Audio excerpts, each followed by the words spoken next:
Podemos abrir as Bíblias no Salmo 3.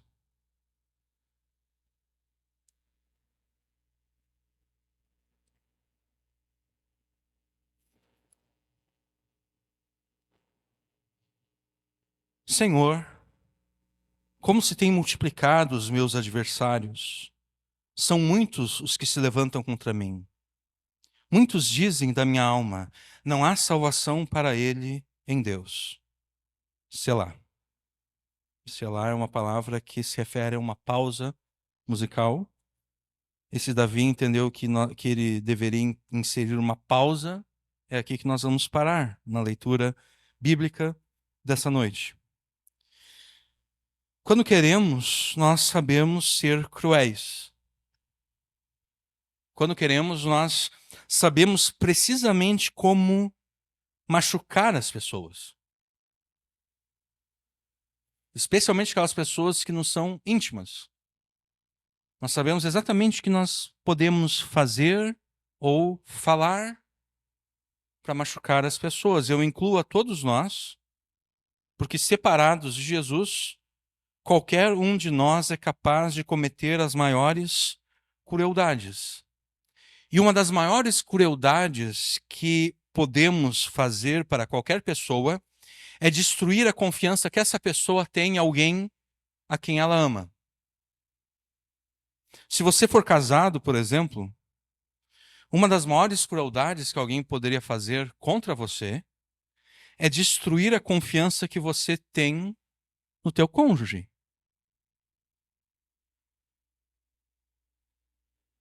Imagine como seria terrível e insuportável o teu casamento caso alguém consiga destruir a confiança que você tem na pessoa com quem você casou.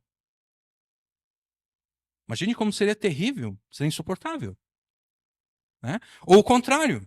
Imagine como seria terrível e insuportável o teu casamento caso alguém consiga destruir a confiança que o teu cônjuge tem em você.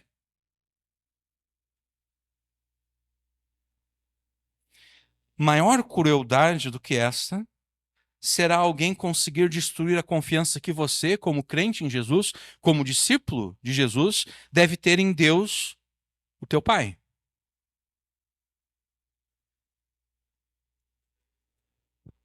Maior crueldade é alguém conseguir destruir a confiança que você deve ter em Deus.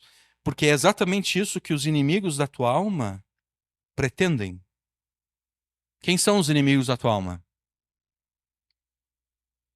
O mundo, né? As pessoas que vivem ao nosso redor, ou ao teu redor, Satanás e a tua própria carne. A carne é a forma como Paulo se refere ao pecado que ainda habita em você, aquela parte de você que ainda está suscetível à tentação e ao pecado. Isso é a tua carne. Então, os teus inimigos, os inimigos da tua alma, é o pecado que ainda habita em você, a tua carne, o mundo. O mundo pode ser os teus vizinhos, os teus amigos, porque apesar de serem amigos, se eles não são convertidos a Jesus, eles são teus inimigos.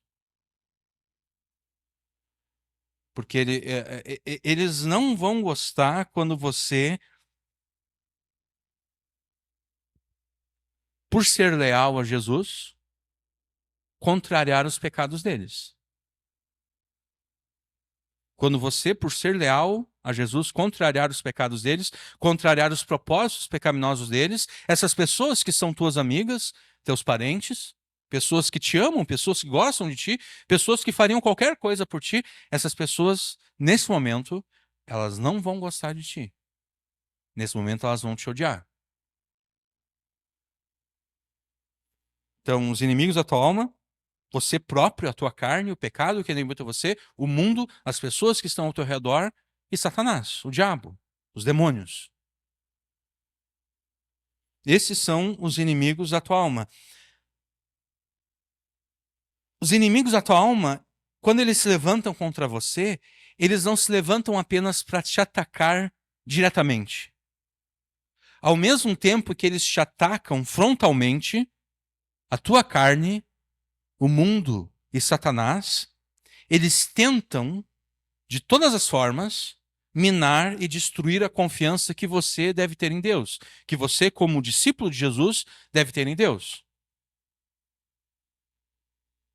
Enquanto te atacam, os inimigos da tua alma, ora sussurram e ora gritam aos teus ouvidos, dizendo que de nada adianta você orar a Deus. Porque não há salvação para você em Deus, né? Versículo 12. Muitos dizem da minha alma, não há salvação para ele em Deus. Não adianta orar. Não adianta de nada orar a Deus, dizem eles, porque Deus jamais vai te ouvir, Deus jamais vai te responder, Deus jamais vai te salvar e libertar das adversidades e tribulações, Deus jamais vai cumprir as promessas que em Cristo Ele te faz na sua palavra. Enquanto te atacam, os inimigos da tua alma querem te fazer duvidar da misericórdia, da graça, da bondade de Deus que em Cristo são tuas. Enquanto te atacam, os inimigos da tua alma querem te fazer desacreditar do amor fiel que em Cristo Deus tem por você. E por que os inimigos da tua alma fazem isso? Eles fazem isso para que você fique sem defesa contra os seus ataques. E para que você, então, estando sem defesa, seja destruído por ter desconfiado da misericórdia, da graça, da bondade e do amor de Deus que em Jesus são teus. O que você deve fazer, então, para não ser destruído pelos ataques desses teus inimigos? Pelos ataques da tua carne, do mundo e de Satanás? Você jamais deve permitir que a tua confiança em Deus seja destruída, ou mesmo abalada, minada. Porque uma pequena folga num parafuso pode causar um terrível acidente, né? Imagine um avião. Todos os parafusos, todas as porcas, tudo que está preso ali tem que estar preso devidamente. Se tiver uma folga, em algum momento aquilo ali vai soltar e algum acidente vai ocorrer. Da mesma forma, se talvez a tua confiança em Deus não tenha sido destruída por completo, mas ela está sendo minada. Ocorreu uma rachadura. Um parafuso ficou meio solto. À medida em que você é abalado pelas dificuldades da vida, essa rachadura vai aumentando. Esse parafuso ele vai cada vez mais ficando mais solto até que tudo se desprende e, por fim, a tua confiança em Deus é completamente destruída. Então, para não ser destruído pelos inimigos da tua alma, você jamais deve permitir que a tua confiança em Deus seja por eles destruída, seja por eles abalada ou minada. E como é que você vai fazer isso? Como é que você não permite que a tua confiança em Deus seja abalada ou destruída? Você fará isso agindo de modo completamente oposto ao pretendido pelos inimigos da tua alma. É ruim que a gente viva nesse mundo polarizado, mas eu vou dar um exemplo da nossa vida cotidiana, né? Ah,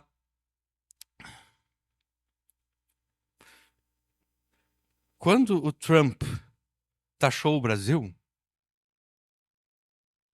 e alguns disseram que as taxas poderiam ser levantadas caso algumas pessoas não fossem condenadas, isso garantiu a condenação dessas pessoas, né? Porque que país se dobraria desse modo diante de outro? Você se dobraria desse modo diante de alguém? A pessoa diz: olha, eu vou te prejudicar.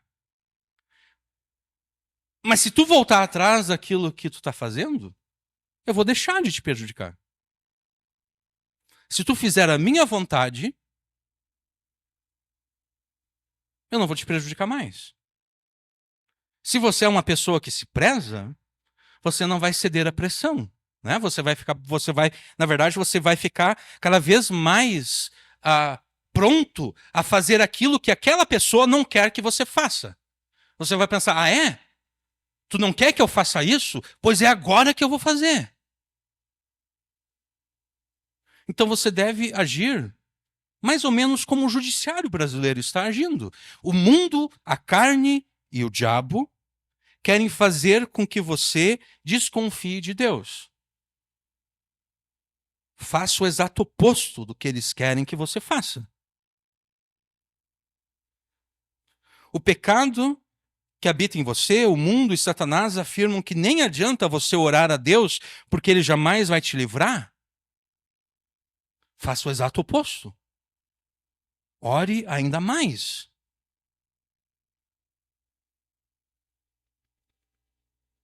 Ore ainda mais. Eles querem fazer você desistir de orar. Então, se antes você orava 1 hora, passe a orar 2 horas.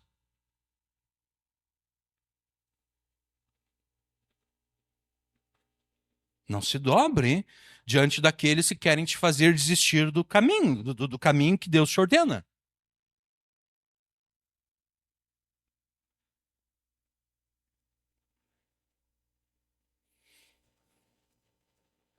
Entenda a diferença entre o que é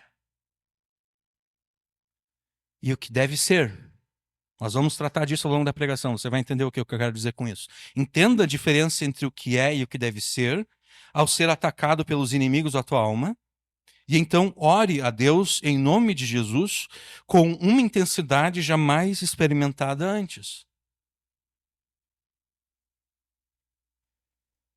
É assim que você vai impedir que o pecado que habita em você, que ainda habita em você, que o mundo e Satanás minem e destruam a confiança que em Jesus você deve ter em Deus, o teu Pai.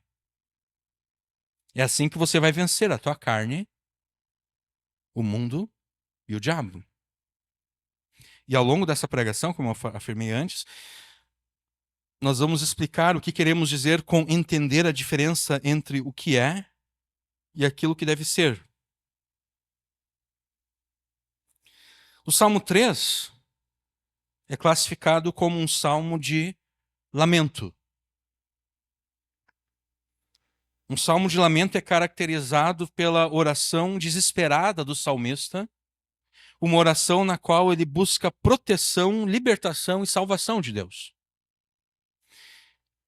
O Salmo 2, obviamente anterior ao Salmo 3, ordena que nós não devemos temer nada que os reis, governos e juízes das nações que se rebelam contra Deus possam fazer contra nós, porque diante de Jesus, aquele que foi ungido por Deus, rei, diante de Jesus, o rei do reino de Deus, todas as tentativas de rebelião são uma tolice, são uma piada, diante da qual Deus ri. Não porque acha engraçadinho, mas ri de forma zombeteira. Diante de Jesus, todas as tentativas de rebelião são uma nulidade, são um fracasso total. O Salmo 2 afirma que é necessário que Jesus Cristo reine desde os céus, sobre toda a terra, até que todas as nações sejam colocadas sob seus pés. Até que todas as nações beijem o Filho, até que todas as nações sirvam ao Senhor com temor e alegrem-se nele com tremor.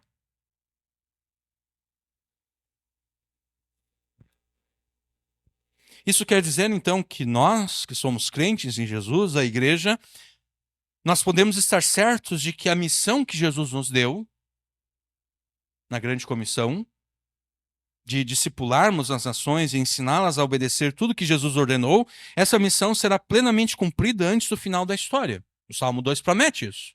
O Salmo 110 promete isso, outros salmos prometem isso. Mas ainda que tenhamos assegurada a vitória e o triunfo de Jesus e do reino de Deus sobre todas as nações e os seus líderes rebeldes, por vezes nos parece que Jesus está perdendo a batalha. Por vezes nos parece que o reino de Deus está sendo derrotado. E o exemplo que temos dessa aparente derrota de Jesus, dessa aparente derrota do reino de Deus, são os incontáveis discípulos de Jesus que foram mortos por Nero e pelos demais Césares nos primeiros séculos da existência da igreja cristã. Muitos outros, mais recentemente, no século XX, foram mortos pelos regimes totalitários comunistas e anticristãos de Stalin, na União Soviética, de Mao Tse-tung, na China, de Pol Pot, em Camboja. E ontem mesmo, nos Estados Unidos, um discípulo de Jesus foi assassinado. Certamente muitos discípulos de Jesus foram assassinados ontem, não apenas nos Estados Unidos, mas em todo o mundo.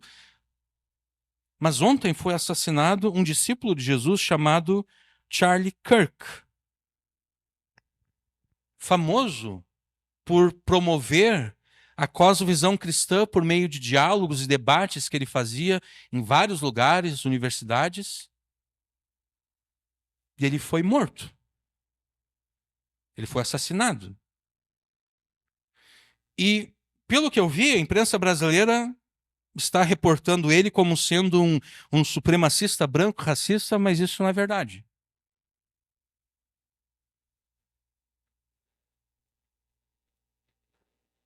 E ele foi assassinado. Ele não foi assassinado meramente pelas suas posições políticas.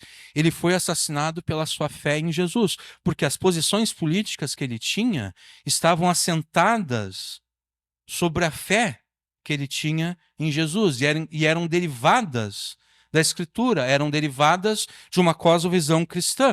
Então ele chegava nas universidades, por exemplo, e ele ia debater, ele ia dialogar com os universitários, com aquelas pessoas que estavam ali, com os professores que estavam ali.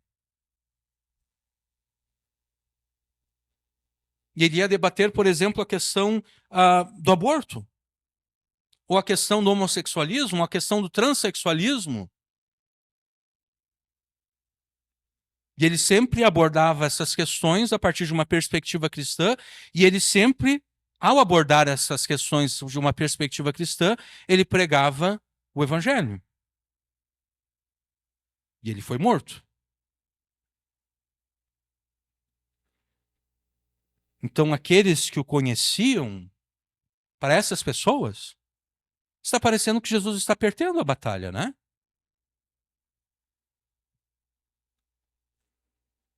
Está parecendo que o reino de Deus está sendo derrotado.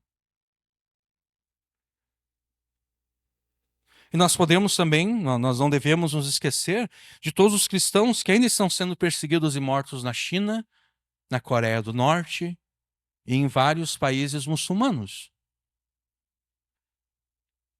Para eles, que estão sendo agora mesmo perseguidos, torturados e mortos, para eles, a impressão que eles têm é que Jesus está sendo derrotado. É que o reino de Deus está sendo derrotado.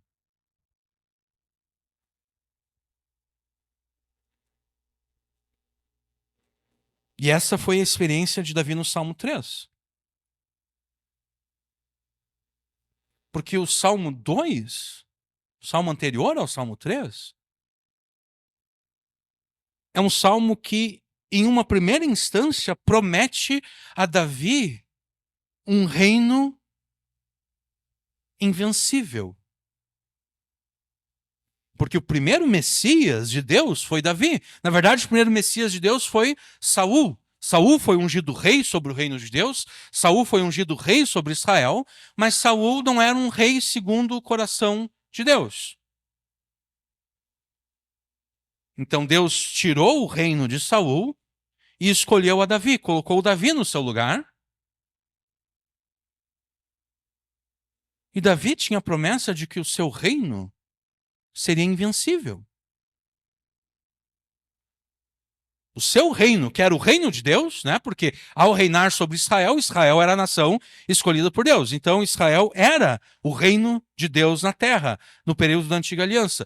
Davi era o rei sobre o reino de Deus, o primeiro Messias verdadeiro e legítimo. Messias é uma palavra hebraica que se refere simplesmente a ungido, né? Quer dizer, Davi foi ungido por Samuel, rei sobre o reino de Deus, e Davi entendia que o seu reino deveria ser um reino invencível. Mas agora ele estava percebendo que o seu reino estava sendo minado, estava sendo derrotado, estava sendo de fato roubado dele.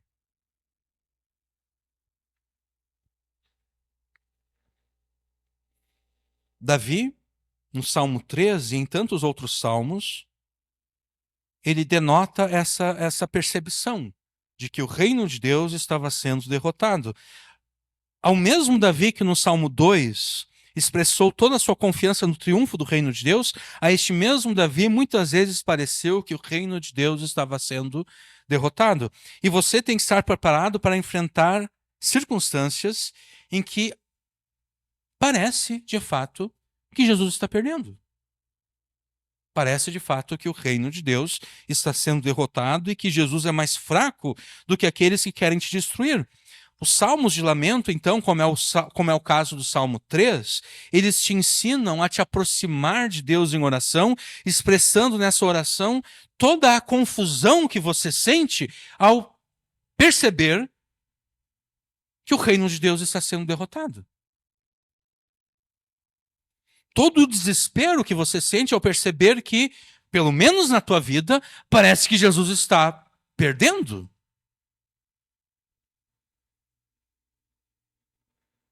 Os salmos de lamento também te ensinam como cultivar a fé em Deus e a crescer em esperança, mesmo em meio à confusão e desespero. Porque ainda que parecia a muitos irmãos nossos que Jesus estava sendo derrotado e que o reino de Deus estava sendo diminuído pela perseguição promovida pelo Império Romano, em pouco mais de 200 anos, Jesus submeteu os Césares ao seu domínio. Em pouco mais de 200 anos, Jesus submeteu os Césares aos seus pés. Os Césares que perseguiam os cristãos, de repente disseram: quer saber? A fé cristã vai ser a fé oficial do Império Romano.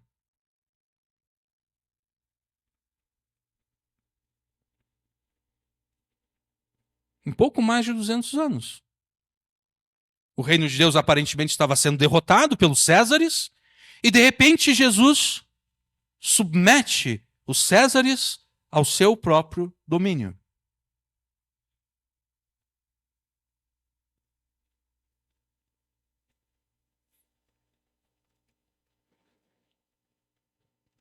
Ainda que parecia a muitos irmãos nossos que Jesus estava sendo derrotado pelo comunismo soviético, em menos de um século Jesus implodiu a União Soviética e triunfou sobre ela.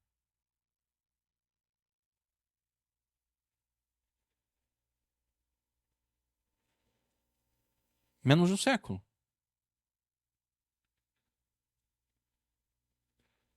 A Revolução Comunista lá foi, se eu não me engano, agora não lembro se foi 1918, alguma coisa assim, não sei. E nos anos 90, o Muro de Berlim veio abaixo.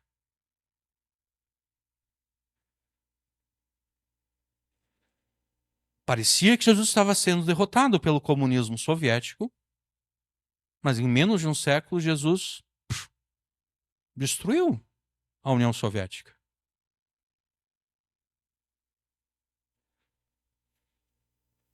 E não vai demorar muito para que Jesus destrua os líderes rebeldes da China, Coreia do Norte e países muçulmanos que agora mesmo estão perseguindo os seus discípulos. Porque se Jesus pôde derrotar os Césares, Se Jesus pôde derrotar o comunismo soviético, Jesus pode derrotar o comunismo chinês, o comunismo norte-coreano e o islamismo dos vários países muçulmanos. E assim como agora te parece que Jesus está sendo derrotado pelas circunstâncias que te deixam confuso, que te deixam desesperado, Jesus também vai triunfar sobre essas circunstâncias e sobre aqueles que as causaram. E o que pode ser mais confuso, o que pode ser mais desesperador do que a traição de alguém a quem você muito ama? Poucas coisas são mais confusas e desesperadores do que a traição de alguém a que você muito ama. Porque é exatamente essa circunstância na qual Davi se encontra no Salmo 3. A gente pode ler o cabeçalho do Salmo 3. Salmo de Davi, quando Davi fugiu de diante da face de Absalão, seu filho. A ocasião na qual Davi escreveu o Salmo 3 é exatamente a ocasião na qual Davi estava fugindo do seu próprio filho. Seu próprio filho que o traiu e que o roubou. Roubou primeiro a confiança e a lealdade do povo e então o próprio trono. Como foi que Absalão traiu Davi? Como foi que Absalão roubou a lealdade do povo e então o seu trono? Bom, isso aconteceu porque Davi pecou. Davi primeiro pecou anos antes disso acontecer, quando ele adulterou com Batseba, e não contente com o adultério, ele ainda mandou matar o marido dela, né? Todos nós conhecemos a história. Ali Deus diz, olha, eu vou trazer o castigo, Davi, sobre a tua vida e sobre a tua família. Anos mais tarde, Davi pecou de novo.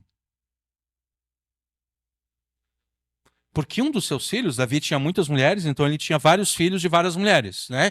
Então, os seus filhos, todos eles tinham um pai em comum, mas eles tinham mães diferentes. Um dos filhos de Davi meio que se apaixonou por uma das suas meia-irmã.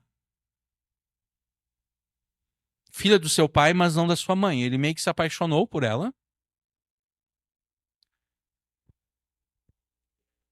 E ele acabou estuprando a sua meia-irmã. E Davi pecou ao não exercer a sua responsabilidade como pai e sacerdote sobre a sua família e como rei sobre o povo de Deus. Ele deveria ter feito o quê com o seu filho estuprador? Ele deveria ter punido com a punição imposta pela lei de Deus.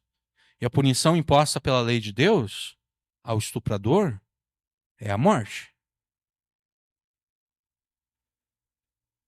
Essa era a responsabilidade de Davi, primeiro como pai e sacerdote da sua família, e como rei também. Né? Porque que rei justo é esse que deixa estupradores impunes? Que juiz justo é esse? Né?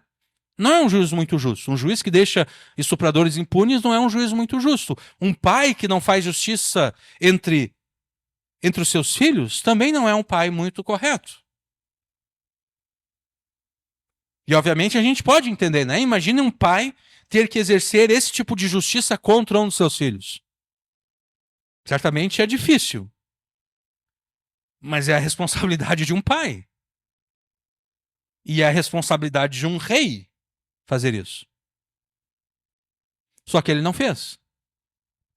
Absalão, que era filho da mesma mulher, daquela filha de Davi que foi estuprada, então Absalão era realmente irmão daquela moça, não apenas por parte de pai, mas também por parte de mãe. Ele percebeu que o seu pai e o seu rei não estava a fim de fazer justiça. E obviamente ele ficou irritado, né? Porque imagine você se a tua irmã fosse estuprada. Você não ficaria irritado? com o estuprador e com aquele que, tendo o dever de fazer justiça, não quer fazer justiça? Você certamente ficaria irritado, indignado. Foi essa irritação, indignação, ira que Absalão sentiu. E Absalão, então, vendo que o seu pai não faria justiça, ele foi lá e assassinou o seu irmão estuprador. E Absalão sabia que, bom, eu matei o meu irmão, certamente o meu pai agora vai, né? Se o meu pai quiser agora fazer justiça, ele vai ter que me matar. Então eu vou fugir para uma nação vizinha. Ele fugiu. E depois de um tempo, quando Davi já tinha deixado, abandonado não, quando Davi já tinha desistido de fazer justiça pelo assassinato do seu filho, Absalão volta para Israel e Absalão começa a frequentar o palácio real. E todas as pessoas, alguém que tinha algum tipo de problema, algum tipo de queixa, que deveria ser resolvida pelo rei, essa pessoa vinha até o Palácio Real, ela se apresentava ao rei, ela apresentava a sua queixa, o seu problema, e o rei, Davi, julgava segundo a lei de Deus. Só que o que Absalão começou a fazer? Ele começou a interceptar essas pessoas. Antes que elas chegassem para conversar com Davi, Absalão se aproximava delas e dizia: olha, nem perde teu tempo, cara, porque Davi, o meu pai, infelizmente, ele não está afim de fazer justiça. Olha só, o meu irmão estuprou a minha irmã e Davi não fez nada. Davi não está afim de fazer justiça. Nem adianta tu ir diante dele, porque ele não vai fazer nada por ti. Agora, se eu fosse rei, eu ia fazer justiça. E eu sei que o teu caso aqui é justo, tu tem razão na tua reclamação. E Davi não, Absalão foi fazendo isso por vários anos, por 4 anos, e desse modo, Absalão roubou a lealdade de Israel. A lealdade de Israel que pertencia a Davi, Absalão roubou para si. E quando ficou claro para Absalão que uma parte considerável da nação de Israel preferiria que ele, Absalão, fosse rei em lugar de Davi, seu pai, Absalão deu o golpe final. Ele roubou o trono do seu pai e Davi se viu obrigado a fugir. Porque Absalão agora, obviamente, se você dá um golpe de Estado, e a gente tem pessoas sendo julgadas por supostos golpes, né? Se você vai tirar alguém do poder, você tem que matar aquela pessoa. Né? Você não pode tirar a pessoa do poder e dizer, não, fica aí no teu canto, eu vou reinar no teu lugar, eu vou ser presidente do teu lugar. Não. Se você vai fazer um golpe de Estado, você tem que matar aqueles que são contra o teu golpe. Então Davi se viu obrigado a fugir.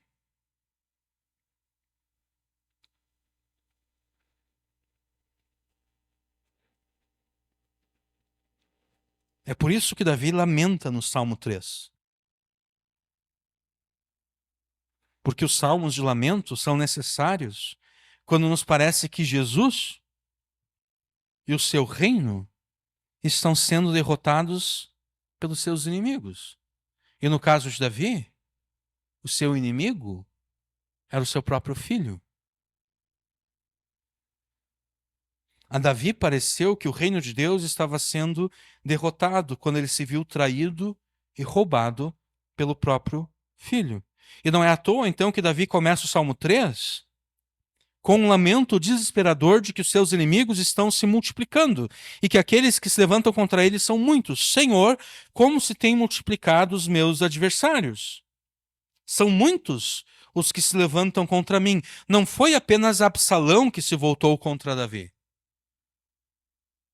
mas uma parte considerável do povo de Israel e muitos dos seus amigos íntimos e conselheiros. O texto bíblico, inclusive, cita um tal de Aitófel, que era o cara fazia parte do círculo íntimo de Davi. E o texto diz que o conselho de Aitófel era como se a própria palavra de Deus estivesse sendo consultada.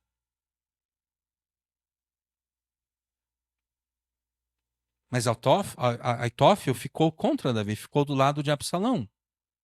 E se eu não me engano, eu não verifiquei isso, mas se eu não me engano, em Crônicas fica claro que Aitófel ele tinha alguma ligação familiar com Batseba.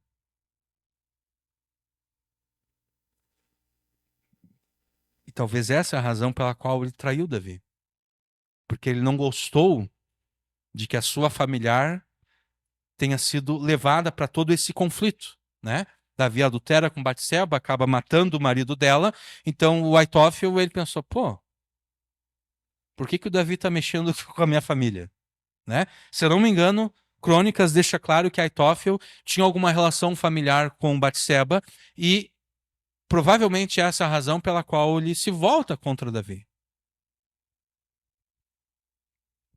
Mas além de se voltarem contra Davi para impedir que ele reinasse, e para impedindo que ele reinasse para o matar, todos os seus inimigos diziam que em Deus não havia salvação para Davi. Havia apenas juízo e condenação. Versículo 2. Muitos dizem da minha alma, certamente esses muitos são aqueles adversários que estavam se multiplicando, são aqueles muitos que se levantavam contra ele. Muitos dizem da minha alma, não há salvação para ele em Deus. Os inimigos de Davi afirmavam para ele que a sua oração a Deus seria uma inutilidade. Porque Deus jamais ouviria a oração de Davi. Deus jamais livraria Davi da morte, Deus jamais restauraria o trono e o reino a Davi. Por que os inimigos de Davi chegaram a pensar isso? Por que eles chegaram a pensar que de fato não adiantava Davi orar a Deus? Que não havia salvação para Davi em Deus. Por que eles chegaram a pensar isso? Bom, eles chegaram a pensar isso porque eles cometeram o mesmo erro que muitas vezes nós cometemos. Que é o erro de confundir aquilo que é com aquilo que deve ser. Sabendo que Deus é soberano sobre a história humana e sobre todas as circunstâncias das nossas vidas, porque é isso que a palavra de Deus ensina, Deus é soberano sobre todas as coisas. O que significa que Ele determina todas as coisas que acontecem. Todas as coisas boas e todas as coisas más também. Sabendo que Deus é soberano sobre a história humana e todas as circunstâncias das nossas vidas, os inimigos de Davi concluíram o seguinte: bom, Deus fez com que Absalão roubasse a confiança e a lealdade do povo. Foi Deus que está fazendo isso, porque anos atrás Deus já havia dito a Davi: Davi, eu vou trazer juízo sobre a tua vida, sobre a tua família. É Deus que está fazendo isso. É Deus que está fazendo com que Absalão roube a confiança e a lealdade do povo. É Deus que está fazendo com que Absalão roube o trono de Davi. Então só pode ser da vontade de Deus que Absalão reine no lugar de Davi. Porque se não fosse isso, por que Deus faria? Por que Deus faria essas coisas se essa não fosse a vontade de Davi? A vontade de Deus? Que Absalão reinasse no lugar de Davi e que Davi fosse morto. Esse era o raciocínio deles. É Deus que está fazendo.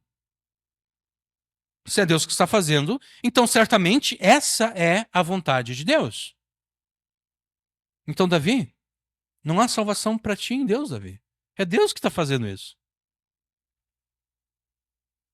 É Deus que fez Absalão roubar a lealdade e a confiança do povo. É Deus que fez Absalão roubar o teu trono. É Deus que te fez sair fugido de Jerusalém. É Deus que levou até mesmo os teus amigos íntimos, alguns deles, a se voltarem contra ti, a desejarem a tua morte. É Deus que está fazendo isso, Davi. Então não há mais salvação para ti em Deus. Não adianta orar. Não adianta buscar a Deus. O erro deles e o nosso erro é que, na maioria das vezes, nós confundimos a vontade. Aqui é importante que você preste atenção. Nós confundimos a vontade decretiva de Deus, vontade decretiva de decreto, né? A vontade decretiva de Deus com a sua vontade preceptiva. Preceptiva vem de preceito. Muitas vezes nós confundimos o decreto de Deus ou os decretos de Deus com os seus preceitos. Simplificando bem, a vontade decretiva de Deus são os decretos eternos de Deus que diariamente se cumprem na nossa história pessoal e na história da humanidade.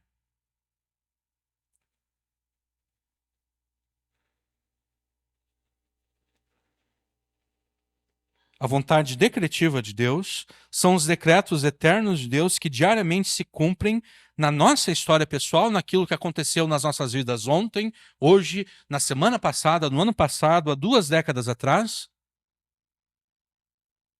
e aquilo que diariamente ocorre também na história da humanidade. Essa é a vontade decretiva de Deus. A vontade preceptiva de Deus são as leis e os mandamentos que Deus nos revelou e ordenou na sua palavra. Esses são os preceitos de Deus. Então, a vontade preceptiva de Deus são as leis e os mandamentos que Deus nos revelou e ordenou na sua palavra, como sendo o modelo e o padrão de uma vida boa, agradável, perfeita e desejável neste mundo. E o que nós temos que entender, isso aqui é importante também, o que nós temos que entender é que, tirando os grandes temas da escatologia revelados na Escritura, nós não temos como conhecer a vontade decretiva de Deus, a não ser após ela ter se cumprido na história. Por exemplo, nós sabemos a vontade, um aspecto da vontade decretiva de Deus, de que vai chegar um dia em que Jesus vai voltar.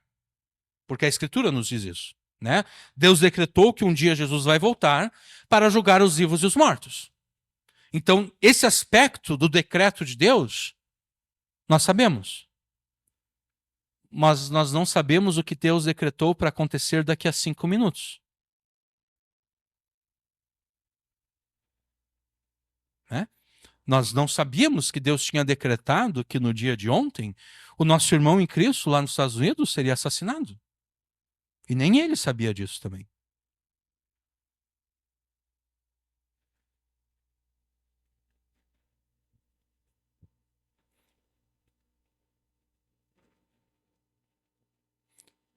Por exemplo, as pessoas sempre, quando chega no dia 31 de dezembro, as pessoas sempre estão felizes, né? Animadas, porque elas estão debaixo da ilusão de que o próximo ano vai ser melhor do que o anterior. O que normalmente não é, né? Porque se realmente fosse, as pessoas não ficariam sempre tão animadas, né? Porque a pessoa está no 31 de dezembro, é isso aí, o ano novo vai começar, eu estou aqui com a minha roupa branca, né? Para trazer boa sorte, né? Eu já estou aqui, eu não sei o que tem que comer na virada do ano, porque eu não me importo com superstições, mas as pessoas têm as suas superstições, né? Você tem que comer determinado tipo de comida, tem que dar 3 pulos na praia, não sei, na onda, não sei, alguma coisa assim, e tudo. 7 pulos, né? Não sei se são 3 ou 7. Faz as duas, né? Dá 3 e 7 para garantir, né? Dá os 10 para garantir, né? Vamos garantir a boa sorte pro próximo ano. As pessoas estão animadas. Aí, eu não sei se vocês perceberam, sempre ocorre alguma tragédia nos primeiros dias de janeiro. Não sei se vocês perceberam isso. Sempre ocorre, né? As pessoas estão animadas, dia 31 de dezembro. No dia 2, 3, 4, 5 de janeiro acontece uma tragédia, acontece alguma enchente.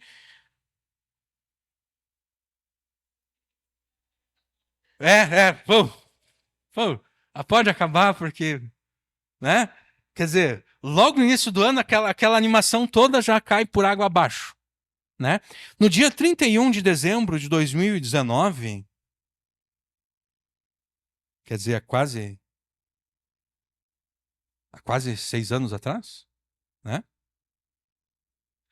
No dia 31 de dezembro de 2019, nós não tínhamos ideia de que Deus havia decretado que um vírus iria parar o mundo por quase 2 anos.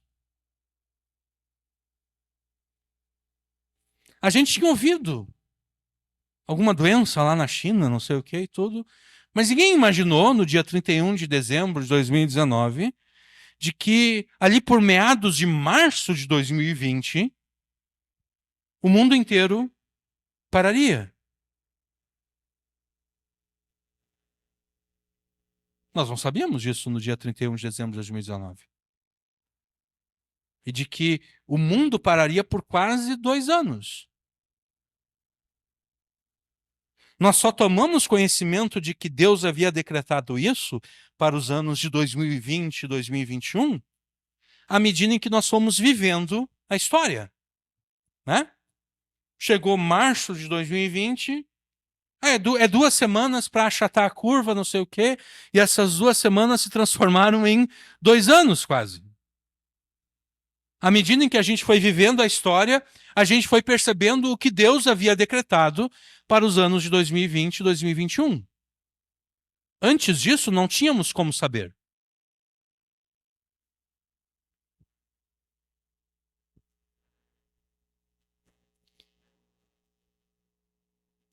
Então, enquanto nós só tomamos conhecimento da vontade decretiva de Deus à medida em que ela se desenrola na história, a vontade preceptiva de Deus, a sua palavra, a lei de Deus, os mandamentos de Deus, as promessas de Deus, isso nos é conhecido. Então, nós não conhecemos a vontade decretiva de Deus, nós não conhecemos o que Deus determinou que vai acontecer conosco no dia de amanhã. Mas nós sabemos o que Deus determinou que nós devemos fazer no dia de amanhã. Entendeu? A gente não sabe o que Deus determinou que vai acontecer com a gente amanhã. Mas nós sabemos o que Deus determinou que nós devemos fazer no dia de amanhã. Não importa o que acontecer no dia de amanhã, nós devemos obedecer os seus mandamentos. Né? Não importa se vai ser um dia bom, de repente o melhor dia da nossa vida, ou de repente o pior dia da nossa vida. Porque pense o nosso irmão que foi assassinado, ele tinha uma esposa e 2 filhos. E segundo os relatos que eu li, a esposa e os filhos estavam não necessariamente perto dele, mas a uma certa distância, e quando deu o barulho do tiro, a filhinha dele correu em direção a ele por causa do medo do barulho, né? Quer dizer, uma filha, ela confia que o seu pai vai protegê-la. Imagina essa criança correndo em direção a esse homem que levou um tiro no pescoço. A imagem é bem forte de se ver, né? O cara levou o tiro aqui assim, o tiro pega, o sangue já começa a jorrar e ele simplesmente cai. E a filha dele correndo em direção a ele porque ela ficou com medo por causa do barulho.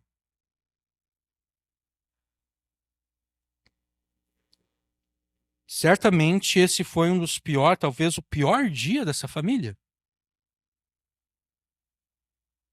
Né? Então nós não sabemos se amanhã vai ser o melhor dia da nossa vida ou o pior dia da nossa vida, mas nós sabemos que tanto faz, sendo o melhor ou sendo o pior, nós devemos atentar para a vontade preceptiva de Deus, para os seus preceitos,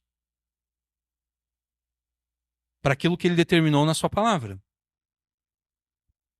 Outra coisa necessária a ser entendida é que muitas vezes, para atingir os seus bons propósitos, Deus decreta o mal.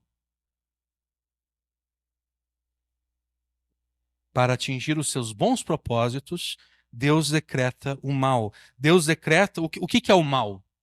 O mal é aquilo que contradiz a vontade preceptiva de Deus. O mal é aquilo que contradiz a palavra de Deus. Aquilo que está de acordo com a palavra de Deus é aquilo que é bom.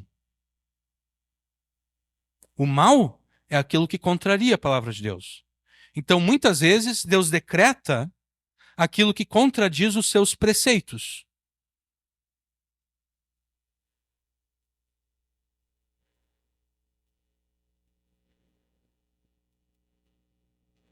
Vamos voltar novamente lá para os anos da pandemia. A lei de Deus ordena claramente o que devemos fazer no caso de enfrentarmos uma doença infecciosa. Por incrível que pareça, a gente às vezes não percebe isso. Mas a palavra de Deus, ela nos ensina como nós devemos nos comportar numa pandemia. Olha só, eu vou ler para vocês aqui Levítico 13, versículos 45 e 48. O capítulo 13 de Levítico é um capítulo longo que trata acerca da doença de lepra, tá? E daí, quando fica claro que são vários testes que Deus ordena ali para determinar se a pessoa tem lepra ou não, e daí, quando fica claro que aquela pessoa realmente está com lepra, Deus ordena o seguinte: as roupas do leproso, em quem está a praga, serão rasgadas, e os seus cabelos deixados sem pentear, com a mão sobre a boca, gritará: impuro, impuro. Será impuro durante os dias em que a praga estiver nele, está impuro, habitará só. A sua habitação será fora do arraial. Então aqui nós temos um princípio de como nós devemos agir em meio a uma doença infecciosa, a uma pandemia. Você não coloca todas as pessoas em quarentena. Você coloca apenas as pessoas doentes em quarentena. Você separa apenas aqueles que estão doentes. Você não diz para as pessoas que que não estão com a doença, não, tu não pode vir aqui trabalhar. Ou tu não pode ir na escola estudar. Não. Por que a pessoa não pode trabalhar? Ela não está com doença nenhuma.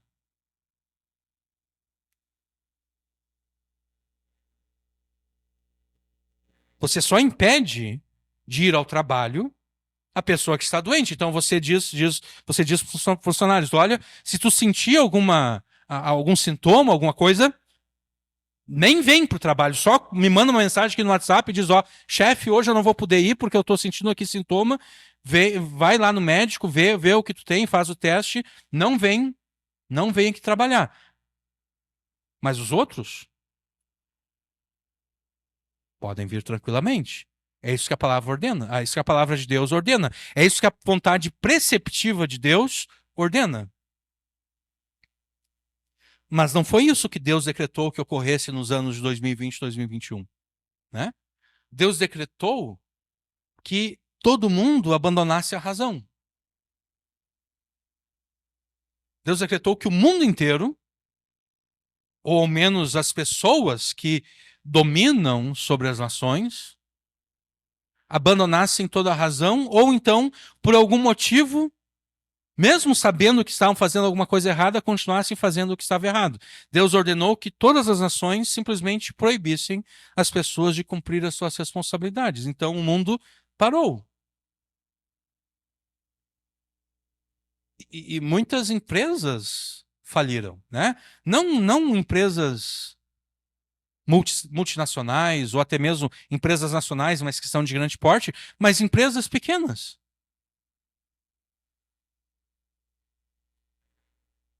Não, o cara tinha ali uma lojinha que ele vendia alguma coisa, mas o cara não teve como manter a sua loja, porque como é que tu vai manter a loja fechada, né? Tu está tendo prejuízo, porque o aluguel continua sendo cobrado, né? A água continua sendo cobrada, a energia elétrica continua sendo cobrada e tudo, mas o cara não está conseguindo trabalhar.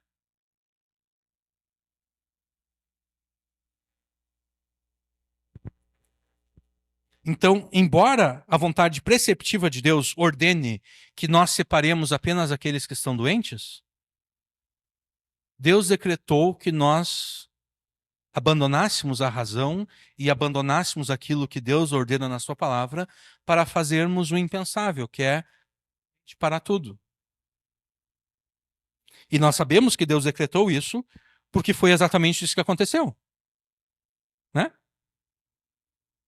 Mas por que Deus faria isso? Por que Deus decretaria que aconteça algo na história humana que claramente contradiz a sua vontade preceptiva? Bom, em primeiro lugar, Deus fez isso para mostrar o que acontece quando nós desobedecemos a sua lei e os seus mandamentos a nível mundial. Aumento da pobreza e a destruição da economia. Porque a economia demorou para se recuperar. As cadeias de produções, elas demoraram para se recuperarem, para se reorganizarem. Por exemplo, quem vai à academia e toma creatina sabe que o preço da creatina subiu, baixou um pouquinho, mas não voltou ao que era até 2019. Por quê? Porque a cadeia de produção da creatina ela foi desorganizada de tal forma que o produto começou a faltar, e quando o produto falta, o preço sobe. E agora, obviamente, talvez já tenha se reorganizado, mas como nós temos pessoas corruptas, elas pensam, bom, os caras continuam comprando com preço alto, vamos continuar com esse preço alto, porque as pessoas continuam comprando.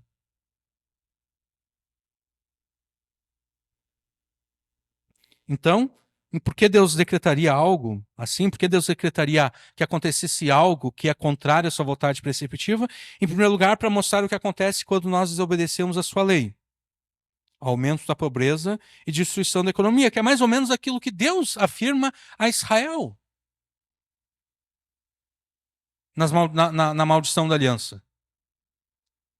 Deus diz, olha, se vocês me obedecerem, eu vou abençoar vocês. Se vocês me obedecerem, eu vou prosperar vocês serão prósperos. Vocês serão abençoados. Mas se vocês me desobedecerem, vocês vão empobrecer.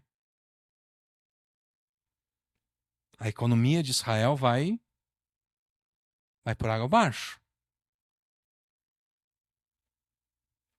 Em segundo lugar, Deus decreta que ocorra coisas, que Deus decreta coisas contrárias à sua vontade preceptiva, exatamente para julgar e destruir as ações que se rebelam contra o reinado e o domínio de Jesus.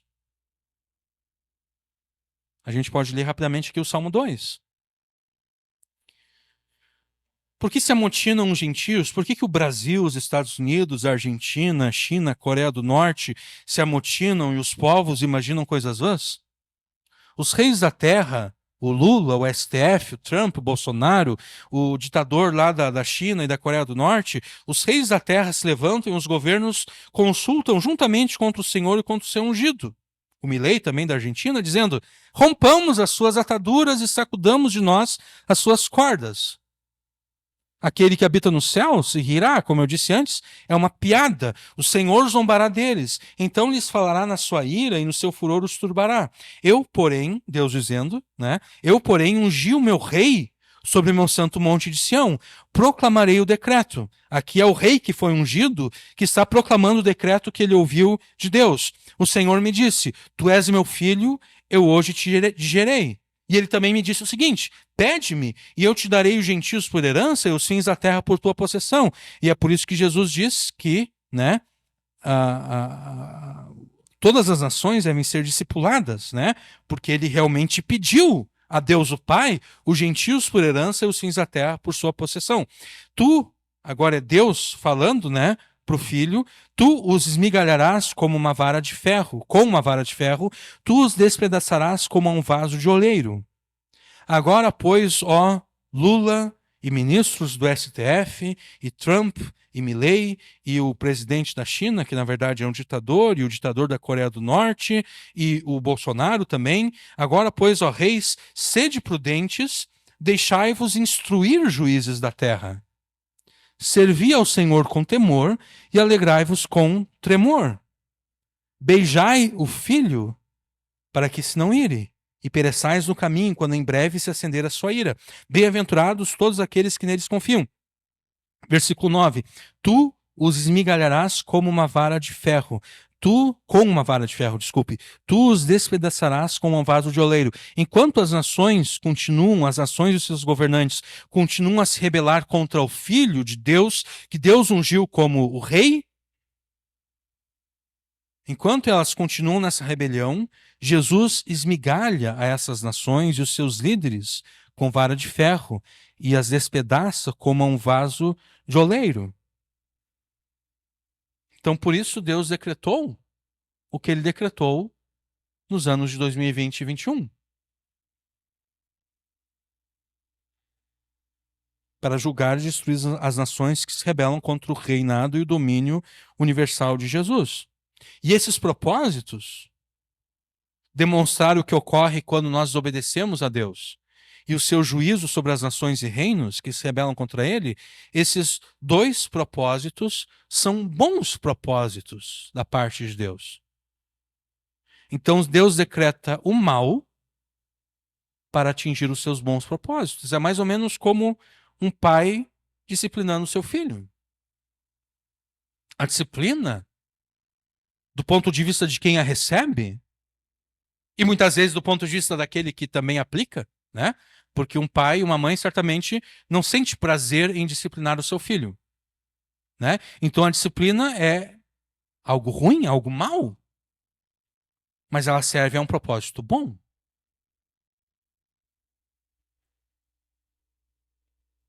Ou então você tem que fazer uma injeção, né? Tem gente que não gosta de agulha, né? A pessoa tem pavor de agulha. É algo mal, mas com um propósito bom. Desde que não seja a vacina da Covid, né? Outra vacina qualquer, ou então uma injeção de algum medicamento, bezetacil, né? Eu me lembro quando eu fiz uma bezetacil uma vez, fizeram aqui atrás. Quando eu entrei no carro, ainda bem que eu não deu tempo de eu dar a partida no carro, porque no momento que ia dar a partida no carro, me deu uma dor que paralisou a minha perna. E eu fiquei por uns 5 minutos com essa dor, com a perna paralisada. Imagina se eu tivesse dado a partida no carro e tivesse saído dirigindo e enquanto eu estava no percurso desse isso, né? Ia ser complicado. Então ainda bem que aconteceu antes, né? Mas quer dizer, eu tive que tomar aquela bezetacil porque eu estava com uma infecção na garganta e a infecção não estava cedendo. Foi algo mal, a dor que eu senti, mas foi para um propósito bom, para a minha cura. Você consegue, então, perceber essa distinção entre a vontade decretiva de Deus e a sua vontade preceptiva? Aquilo que Deus decreta e nós não sabemos o que vai acontecer, e aquilo que Deus ordena que nós façamos, não importa o que vai acontecer. E você também entende como muitas vezes, para atingir os seus bons propósitos, Deus ordena aquilo que é mal, Deus ordena aquilo que contraria a sua vontade preceptiva revelada na sua palavra?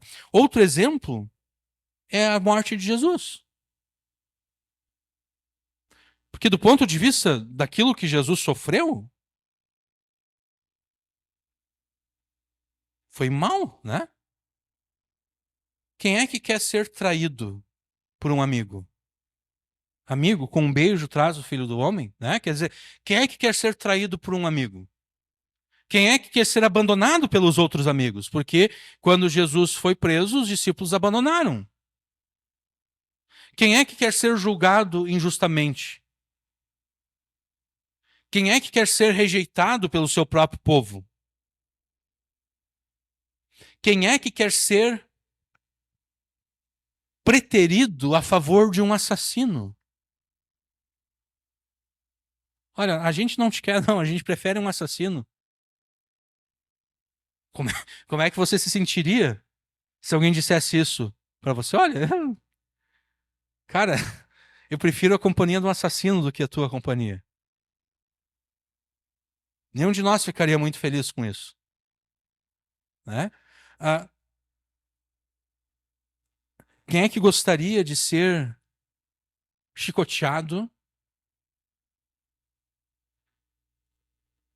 de ser pregado numa cruz e de sufocar? Porque muitas vezes a gente pensa que a morte na cruz ocorre pelo sangramento. Não, ela ocorre a pessoa se sufoca. O peso do corpo da pessoa pendurado ali acaba impedindo que o pulmão faça um movimento para a pessoa conseguir respirar. Então, enquanto a pessoa tem forças ali, ela fica tentando, os pés dela também estão pregados, né? Então imagina, a pessoa está tentando se firmar sobre os seus pés que estão pregados para tentar se erguer um pouco e conseguir respirar. Mas a pessoa não consegue, ela não vai aguentar muito tempo fazendo isso, né? Daqui a pouco ela vai simplesmente deixar o seu peso cair e ela vai asfixiar. Mas pior do que tudo isso, pior do que o sofrimento físico, foi o sofrimento espiritual que veio sobre Jesus.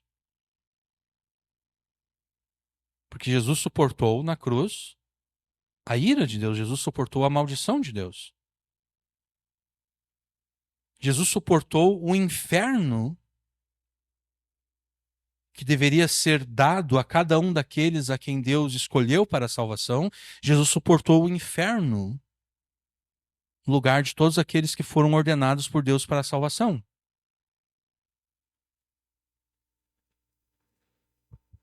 Para alcançar o melhor e o mais supremo de todos os seus propósitos, Deus decretou o mal sobre o seu filho. O mal proibido pela sua palavra. Porque a palavra de Deus proíbe a traição. Seja traição no casamento, seja traição entre amigos. A palavra de Deus proíbe julgamentos falsos e fajutos. Né? A palavra de Deus proíbe perversões da justiça. Conforme ocorreu com Jesus no Sinédrio e também diante de Pilatos. Porque Pilatos ele foi aberto. Ele diz, olha, eu não encontro nenhum pecado, nenhum crime nele. O que um juiz deve fazer quando ele não encontra nenhum crime? Soltar? Né? E o juiz tem que dizer, olha, vocês estão acusando esse cara aqui de ter cometido esse crime. Mas não há nenhuma prova contra ele, eu vou soltá-lo. Mas Pilatos não agiu como um juiz justo. Pilatos lavou as mãos. E ao lavar as mãos, na verdade, ele estava sujando as suas mãos com o sangue de Jesus. Né? Porque não existe isso de um juiz lavar as mãos. Um juiz não pode lavar as mãos. O juiz não pode dizer, não, isso não é comigo, eu não vou me meter. Não, tu foi chamado da mesma forma que Davi. Né? Davi não quis se meter. Davi não quis arrumar confusão com a sua família. Né? De repente, Davi, não sei, eu estou imaginando aqui, de repente, Davi imaginou, eu conheço essa mulher, mãe do Amnon, né? Aquele que estuprou, ele disse, eu conheço essa mulher, ela fica sempre me enchendo o saco. Se eu condenar o filho dela à morte, ela vai... Eu não vou aguentar essa mulher. Eu já não aguento agora, imagina o que vai acontecer se eu condenar o filho dela à morte. Então eu não vou me meter, não quero confusão. Um juiz não pode lavar as mãos.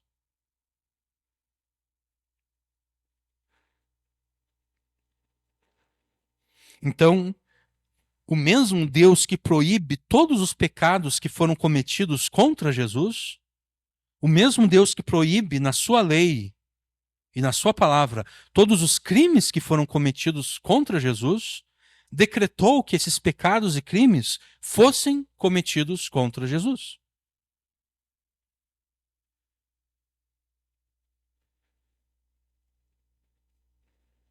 Aprove a Deus, pela sua vontade decretiva, usar os muitos pecados e crimes daqueles que contrariaram a sua vontade preceptiva, para desse modo trazer salvação aos pecadores. Paulo se expressa dessa forma, né, em Romanos 5. O dom, entretanto, não é como no caso em que somente um pecou, porque o julgamento derivou de uma só ofensa para a condenação, mas a graça deriva de muitas ofensas. Quais são essas muitas ofensas? Foram as muitas ofensas que foram cometidas contra Jesus. A graça deriva dessas muitas ofensas. Deus usou o próprio pecado para derrotar o pecado.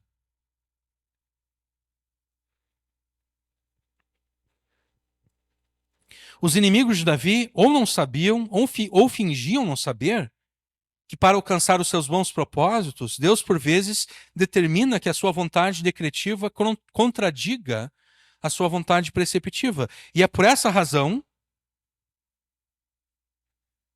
que eles disseram para Davi: Davi, não adianta tu orar a Deus, Davi. Deus determinou que Absalão roubasse o teu reino. Deus decretou isso. Para que tu vai orar? Eles não tinham a capacidade de distinguir entre a vontade decretiva e a vontade preceptiva. Deus decretou, sim, que Absalão roubasse o reino de Davi. Mas a vontade preceptiva de Deus proibia que Absalão roubasse o trono de Davi.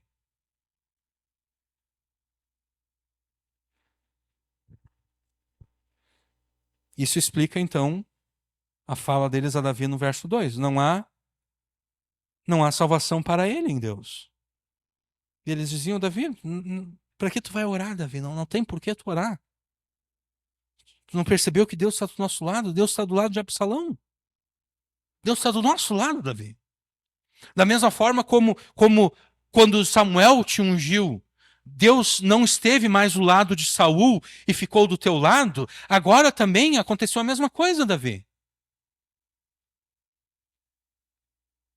Deus estava do teu lado até há pouco tempo, mas agora Deus está do lado de Absalão. Deus está do nosso lado. O próprio Deus, Davi, se levantou como um inimigo teu. E é por isso que Absalão conseguiu tirar o reino de ti. Por isso que Absalão conseguiu roubar o teu trono. Davi, se tu orar, Deus não vai ouvir a tua oração. Não adianta orar, porque dessa vez Deus até te livrou das mãos de Saul, mas dessa vez Deus não vai te livrar.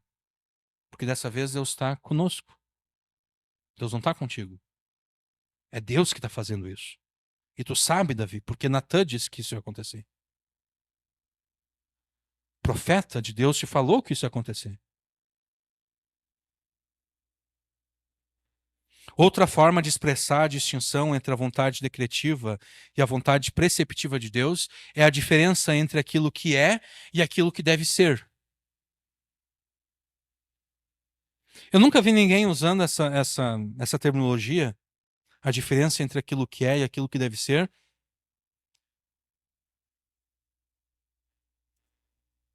Eu cunhei, até onde eu sei, eu cunhei essa terminologia a partir daquilo que foi dito um dia nessa igreja. No meio de uma pregação, estava se falando acerca do relacionamento matrimonial, né, entre marido e mulher. E uma mulher que não está mais na igreja, curiosamente uma mulher solteira, ela meio que contrariou um pouco aquilo que estava sendo dito. Porque ela levantou a mão e ela disse: pastor, olha só, eu estava ouvindo o rádio essa semana, ou semana passada, não sei, e eu estava ouvindo um pastor falando acerca exatamente de casamento, e ele falou que no casamento a mulher é como uma florzinha plantada no chão, e o homem é como um elefante não muito gracioso, né? Um elefante que fica dando trombada e tudo. E é inevitável, pastor, o elefante sempre vai pisar na florzinha. O que essa mulher estava dizendo era o seguinte: pastor, não adianta o senhor pregar sobre o casamento. Agora eu já nem sei porque essa mulher ela mentiu acerca de várias coisas. Eu já nem sei se realmente ela ouviu essa história no rádio ou se ela estava inventando, né? Mas o que ela estava dizendo é o seguinte: pastor, não adianta o senhor pregar acerca do casamento cristão. Não adianta. Sempre vai dar problema, pastor, porque o homem é sempre como um elefante desajeitado que sempre vai pisar na florzinha que é a sua esposa. E a partir dali, não exatamente naquele momento, mas tempos mais tarde, eu me lembrei daquilo ali e eu pensei: essa mulher, ela tá confundindo aquilo que é. Ela tá criando uma confusão entre aquilo que é e aquilo que deve ser. Sim, muitas vezes os casamentos de crentes são semelhantes a essa figura. O marido é como um elefante desajeitado que sempre, invariavelmente, sempre vai pisar em cima da florzinha que é a sua esposa. Mas só porque alguma coisa é, isso só porque. Vamos imaginar que todos os casamentos de uma determinada igreja seja assim. Só porque essa é a realidade, isso não quer dizer que a realidade não possa ser mudada. Né? Só porque essa é a realidade, isso não quer dizer que o pastor não deva apontar aquilo que deve ser. Sim, é isso que é. Um monte de casamento falido, dando errado, mas o que deve ser é aquilo. Então a gente tem que saber distinguir entre aquilo que é e aquilo que deve ser. Aquilo que é aquilo que nós estamos experimentando. Aquilo que é a minha vida, com as minhas circunstâncias. E aquilo que deve ser é aquilo que a Bíblia diz que a minha vida deve ser.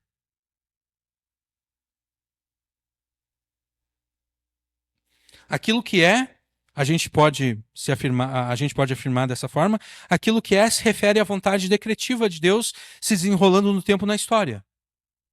E aquilo que deve ser diz respeito à vontade preceptiva de Deus expressa na sua palavra, que envolve a lei de Deus e as suas promessas.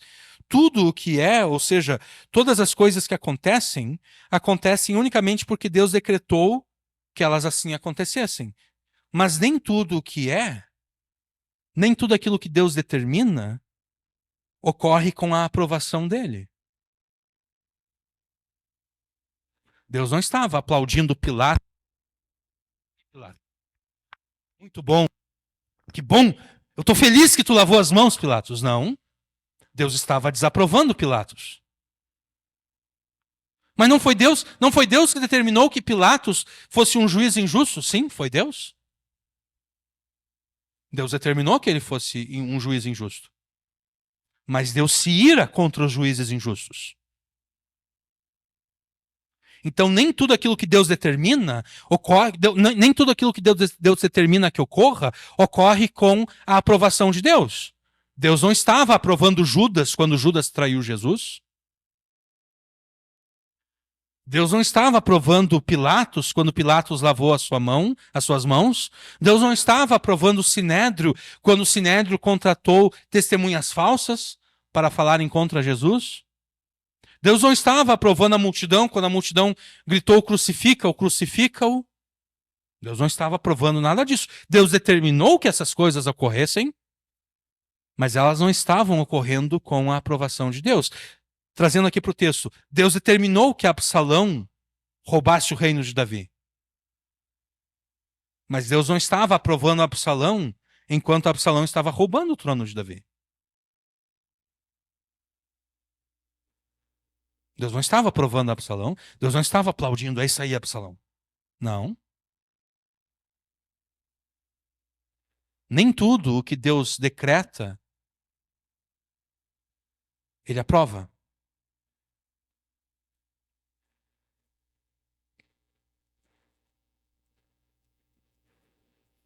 Davi sabia disso. Davi sabia que, mesmo sendo Deus soberano sobre as suas circunstâncias, Davi sabia que nem tudo aquilo que Deus tinha determinado que ocorresse na sua vida estava ocorrendo com a aprovação de Deus. Deus sabia disso. Davi sabia disso. E é por isso que Davi não deu ouvidos aos seus inimigos. Porque se Davi desse ouvido aos seus inimigos, se Davi concordasse com eles, é mesmo, Natan falou que Deus ia me julgar, e agora Deus está me julgando. Se Deus está fazendo, é porque é da vontade dele que ocorra. Então nem adianta orar. Para que orar? Deus não vai me ouvir. Ele está aprovando aquilo que está acontecendo.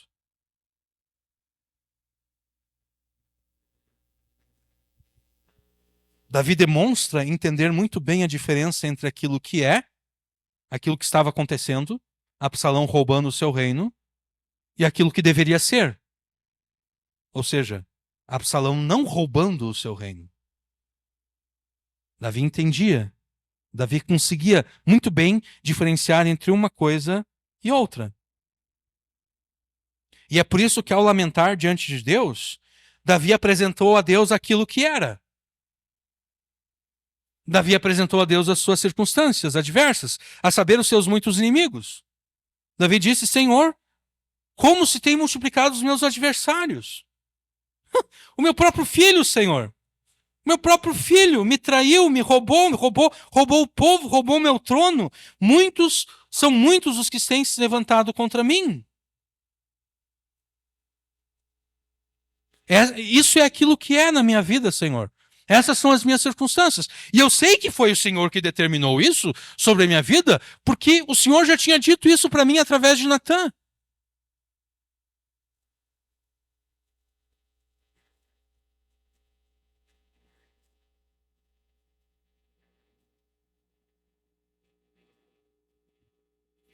Mas além de apresentar a Deus aquilo que era, Davi também reconheceu diante de Deus aquilo que deveria ser.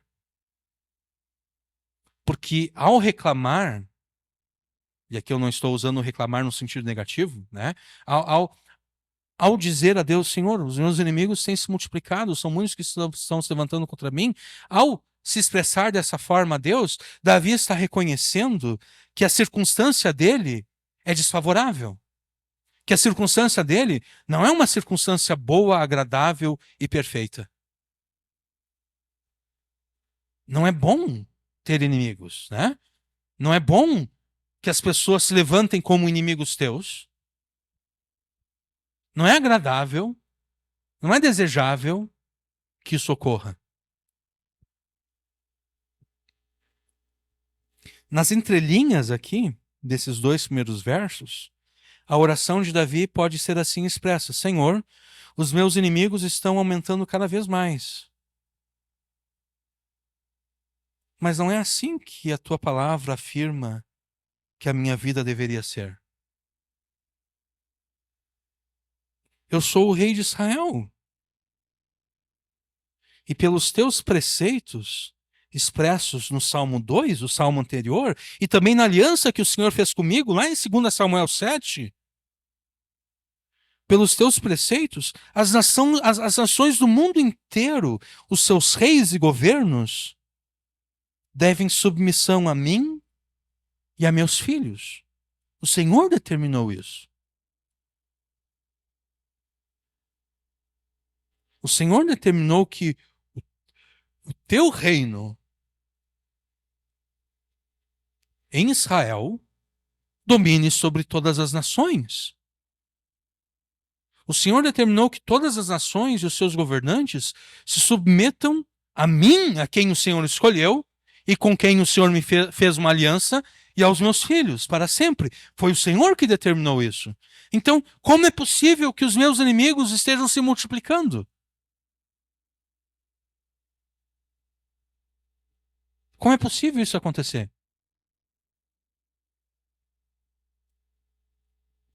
Meu próprio filho se rebelou contra mim, me roubou o povo, me roubou o trono, e não é isso que a tua palavra apresenta como algo bom, agradável, desejável e perfeito.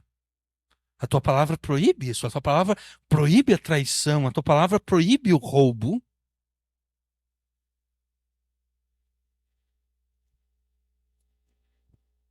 Talvez você, assim como Davi, tenha sido traído e roubado por alguém muito próximo, por alguém a quem você amava.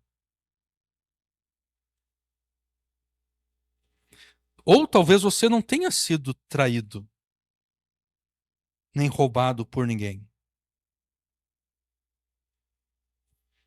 Mas existem pessoas se levantando como inimigos teus. Ou talvez os inimigos que você está enfrentando não são inimigos humanos. Talvez agora não exista ninguém de carne e osso que esteja se opondo a você. Talvez os teus inimigos sejam inimigos espirituais, tais como o pecado que ainda habita em você e o próprio diabo, o próprio Satanás. Talvez atualmente esses sejam os teus inimigos. Não importa as tuas circunstâncias e quem sejam os teus inimigos. Não importa se os teus inimigos são pessoas de carne e osso, a saber, o mundo, ou então a tua própria carne, ou então Satanás.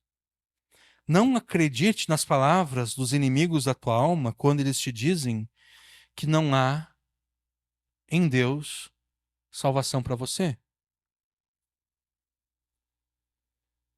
Porque sim, Deus determinou aquilo que está acontecendo, mas só porque Deus determinou aquilo que está acontecendo, não quer dizer que ele esteja aprovando aquilo que está acontecendo. Deus determinou a morte de Jesus, da forma como foi. Mas Deus não estava aprovando aqueles que promoveram a morte de Jesus. Deus determinou o assassinato do nosso irmão ontem. Mas Deus não estava aplaudindo e aprovando o atirador.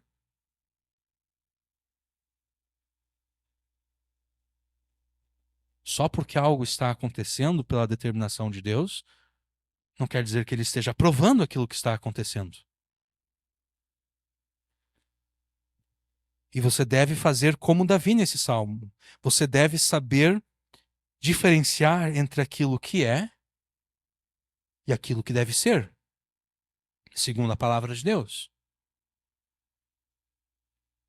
Você deve saber aprontar para Deus todas aquelas coisas na tua vida que não se conformam com aquilo que o próprio Deus, na sua palavra, considera ser bom, agradável, desejável e perfeito. Você deve saber, olha, a minha vida é assim, mas a tua palavra diz que a minha vida não deveria ser assim.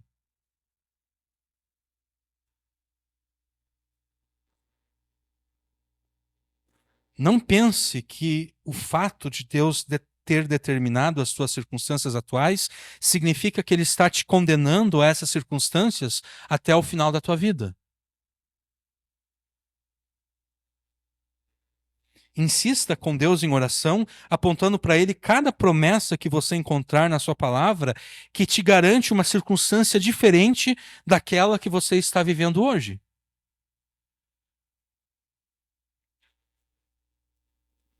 Talvez você esteja enfrentando problemas do casamento na família, entre os filhos. Ore a Deus pedindo a restauração desses relacionamentos com base nas promessas de Deus, de que a família dos seus filhos será abençoada. E ore considerando aquilo que nós afirmamos na semana passada, né? De que você é responsável pelas orações que você faz a Deus. Então, obviamente, se eu sou marido de uma esposa e existem problemas no nosso casamento, eu devo orar a Deus para que esses problemas sejam resolvidos. E depois de orar a Deus, eu devo começar a agir de forma correta. Eu não posso continuar cometendo os mesmos erros e pecados que eu estava cometendo. Mas, de qualquer forma, ore a Deus pedindo a restauração da tua família, do teu casamento, com base nas promessas de Deus de que a família dos seus filhos será uma família abençoada. E existem várias promessas que tratam acerca de casamento e da família. Talvez o teu cônjuge ou os teus filhos estejam se inclinando em direção ao mundo e ao pecado. Ore a Deus para que Ele te abençoe, para que toda a tua família sirva a Deus. Mas também cumpra a tua responsabilidade, né? Se você é pai, você tem a responsabilidade de ir até o filho e dizer, olha, isso aqui está errado. Você não pode continuar vivendo dessa forma, está errado. Ah, mas ele já é maior de idade. Sim, mas tu continua sendo o pai dele. Só porque ele é maior de idade agora, isso não significa nada. Né? Porque o mandamento de honrar pai e mãe não termina quando o rapaz ou a moça faz 18 anos. Permanece até que os pais estejam vivos. Ou até que os pais, enquanto os pais estiverem vivos, melhor dizendo. Né? Então o pai pode ter 80 anos, o filho pode ter 60, de repente o cara teve o primeiro filho aos 20 anos, né? Então o pai tem 80, o filho tem 60 anos, e tá lá o pai de 80 dizendo: tu tá errado, capaz. Tu tá fazendo as coisas erradas ainda.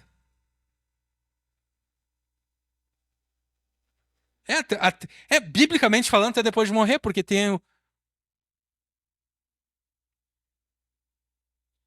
Sim,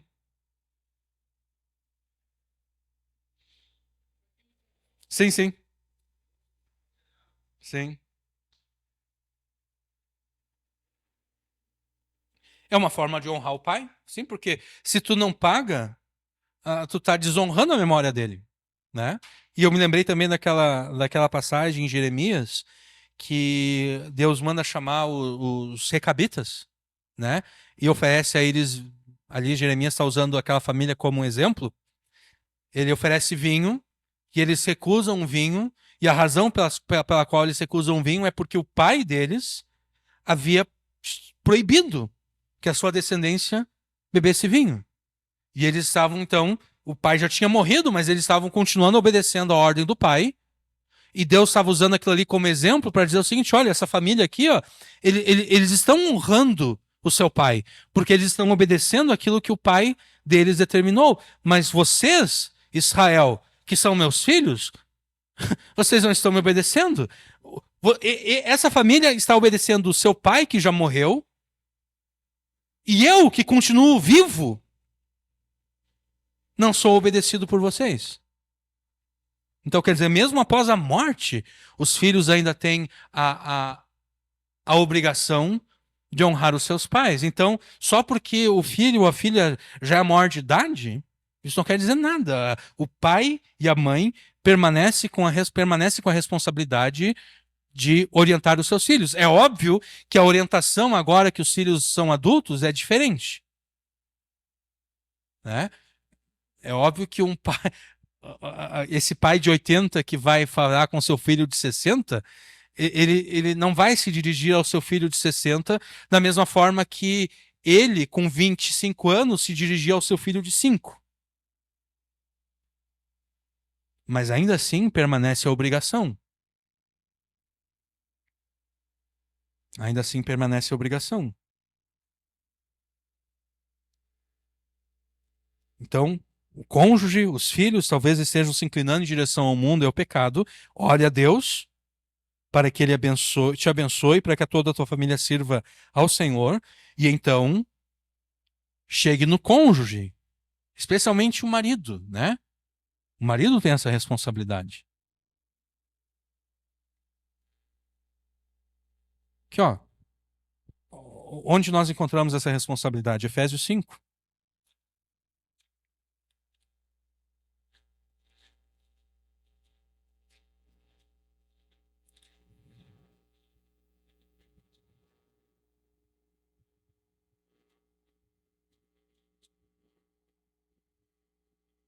Efésios 5, a partir do versículo 25.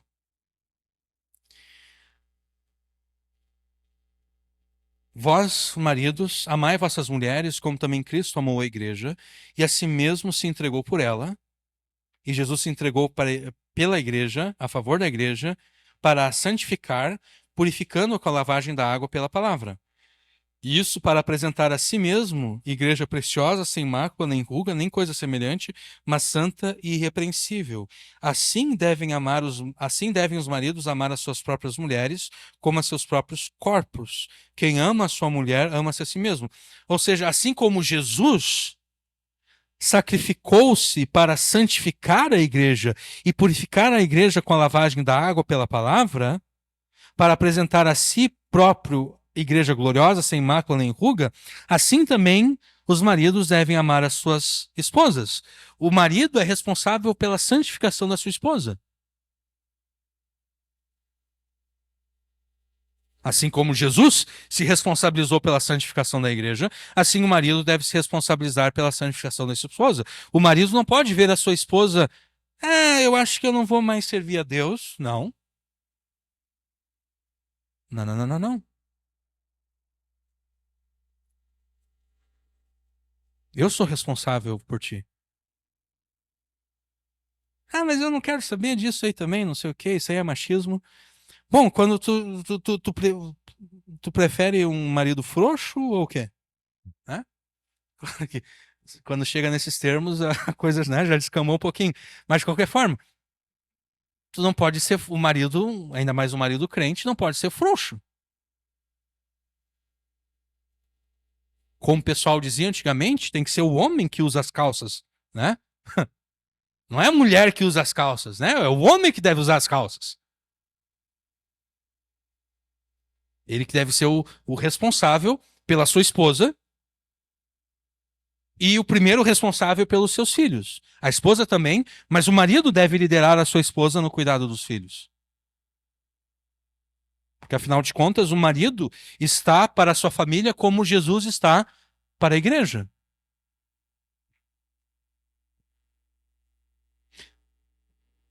Ou talvez você esteja enfrentando uma doença. Foi Deus que determinou ou permitiu essa doença? Sim, mas só porque Deus determinou ou permitiu, não quer dizer que ele esteja aprovando essa doença. Ah, mas se ele não está aprovando, por que que ele determinou? Bom, para isso eu não tenho resposta. Nós não encontramos resposta para isso na Escritura.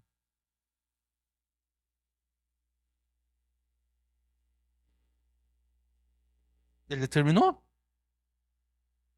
mas não quer dizer que ele esteja aprovando. Ah, mas se ele não está aprovando, por que que então ele não me cura de uma vez?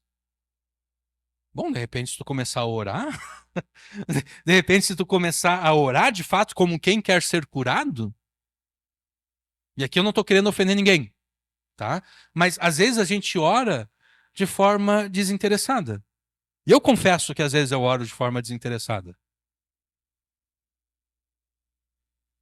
Porque se eu oro, se eu oro de forma desinteressada, ao orar de forma desinteressada, eu demonstro não estar interessado em que aquele assunto seja resolvido, né?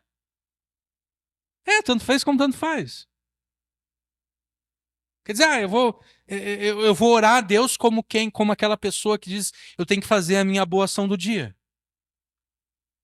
né? A pessoa de fato não está preocupada em fazer o bem, ela só está preocupada em que alguém veja ela fazendo a boa ação, a sua boa ação do dia. Eu ia dar um exemplo aqui, mas eu não vou dar para não ser mal compreendido por ninguém. Mas de qualquer forma, se eu realmente estou preocupado com alguma coisa na minha vida, eu devo demonstrar isso no meu empenho em buscar de Deus uma solução, né? Eu posso, Senhor, eu peço que o Senhor abençoe a minha família, não sei o que, não sei o que. Amém. Em nome de Jesus, amém. De novo, eu confesso que algumas vezes eu oro assim. Mas, sinceramente, considerando agora, eu acho que Deus não leva muito a sério esse tipo de oração. Porque imagine se alguém fosse pedir a tua ajuda. Mas a pessoa pede a tua ajuda assim, como se tanto, como o Luiz falou, né? Tanto fez como tanto faz. Quer dizer, se tu me ajudar ou não, não tem problema. Se a pessoa já vem com essa atitude, qual vai ser a tua resposta? Tua resposta vai ser o seguinte: bom, se tanto fez como tanto faz, se eu te ajudar, então, então realmente eu não vou te ajudar. Agora, se a pessoa se apresentar diante de ti desesperada, dizendo: olha, eu preciso da tua ajuda. Eu preciso da tua ajuda, olha só o que está acontecendo aqui, ó. Eu preciso da tua ajuda. Aí a situação já muda, né? Você percebe o interesse, o desespero da pessoa. Da mesma forma, as nossas orações a Deus.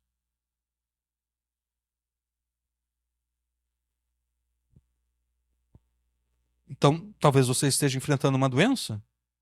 Ore a Deus e lembre que Deus é aquele que, na sua palavra, se apresenta como aquele que cura o seu povo. Eu sou aquele que te cura.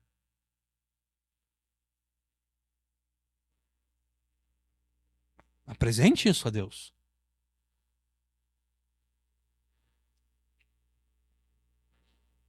E a gente não pode confundir, permitir que o mandamento que nos ordena sermos agradecidos a Deus por todas as nossas circunstâncias nos impeçam de orar que Deus mude essas circunstâncias. Sim, nós devemos ser agradecidos, mas ser agradecido não significa não perceber que a minha circunstância é uma circunstância desfavorável.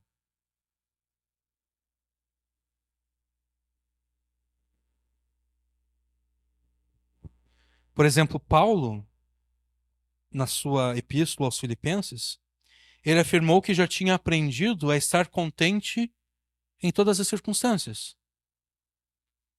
Tendo muito ou tendo pouco, ou até mesmo não tendo nada, Cristo fortalecia Paulo para que ele conseguisse enfrentar toda e qualquer situação.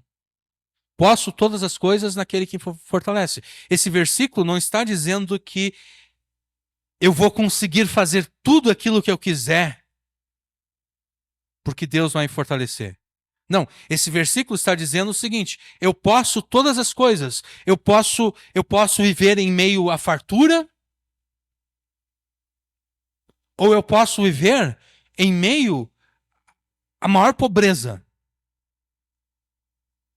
Eu posso todas as coisas naquele que me fortalece. Tanto faz se eu estiver na fartura ou na pobreza mais miserável que possa existir, eu posso todas as coisas.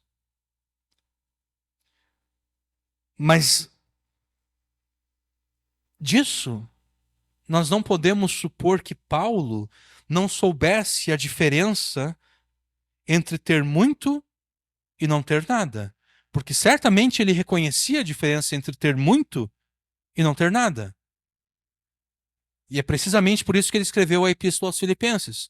A principal, talvez não, acho que a principal razão pela qual ele escreveu é exatamente agradecer os filipenses a oferta que eles tinham enviado. Então, ao agradecer a oferta, ao agradecer a ajuda, Paulo estava reconhecendo que ele sabia, Paulo estava afirmando que ele sabia reconhecer a diferença entre ter muito e não ter nada. Paulo está dizendo, eu consigo viver, Deus me fortaleceu de tal modo que eu consigo viver em qualquer situação. Em meio à fartura ou em meio à pobreza. Mas é muito melhor viver em meio à fartura. Paulo reconhecia isso e é por isso que ele está agradecendo os filipenses pela ajuda que eles enviaram a ele.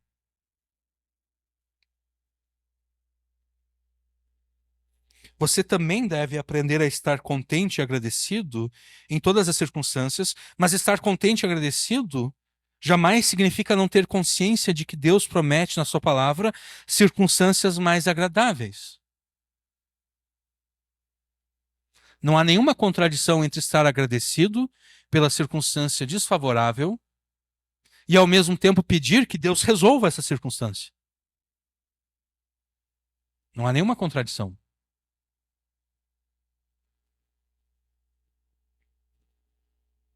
Você está passando por uma, ou de repente várias circunstâncias que te deixam desanimado e até mesmo desesperado. Aprenda a viver nessas circunstâncias e agradeça a Deus por elas.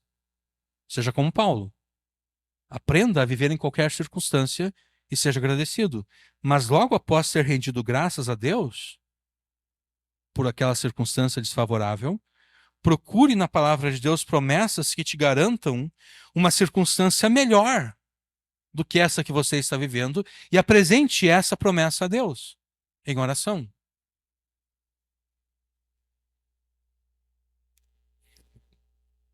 Todas as promessas de bênçãos na palavra de Deus são menores do que a bênção da vida eterna que Deus já te concedeu.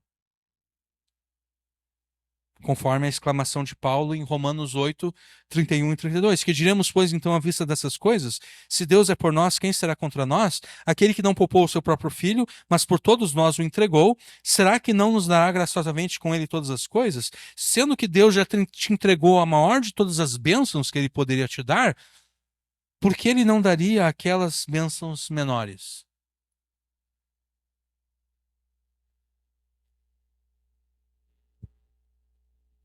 Porque o Filho de Deus, Jesus Cristo, que foi anunciado entre vós por nós, entre vocês por nós, não foi sim e não, pelo contrário, nele sempre houve o sim, porque todas as promessas de Deus têm nele, têm em Jesus o sim. Por isso também por meio dele se diz o amém para a glória de Deus. Isso é 2 Coríntios 1, 19 e 20. Assim como você se agarrou com fé em Jesus para receber dele a vida eterna, continue agarrado com fé em Jesus para receber dele essas bênçãos menores do que a vida eterna. Porque todas as promessas de Deus que você encontrar na sua palavra, em Jesus, são sim. Ao se ver atacado pelos inimigos da tua alma, entenda a diferença entre o que é, aquilo que está acontecendo, e aquilo que deve ser, aquilo que a palavra de Deus te promete. E então ore a Deus, em nome de Jesus, com uma intensidade jamais experimentada. Não cesse de orar a Deus até que as suas circunstâncias tenham sido transformadas segundo aquilo que a palavra de Deus afirma ser bom, agradável e perfeito. Não cesse de orar a Deus até que você receba dele aquilo que ele mesmo, em Jesus, te prometeu na sua palavra.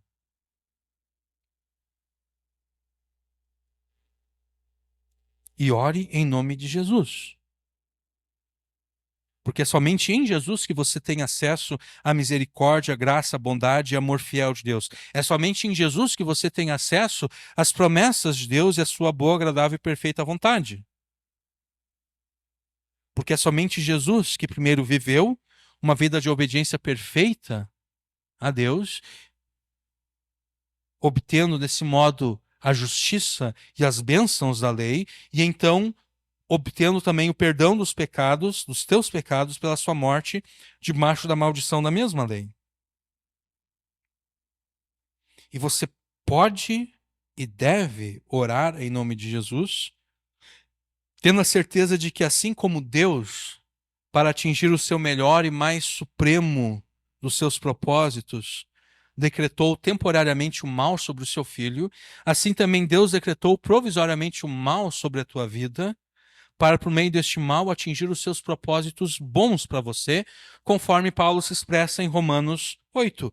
Sabemos que todas as coisas cooperam para o bem daqueles que amam a Deus, aqueles que são chamados segundo o seu propósito, pois aqueles que Deus de antemão conheceu, ele também predestinou para serem conformes à imagem de seu Filho, a fim de que ele seja o primogênito entre muitos irmãos. E aos que predestinou, a estes também chamou, e aos que chamou, a estes também justificou, e aos que justificou, a estes também glorificou. Então, não importa quem sejam os teus inimigos.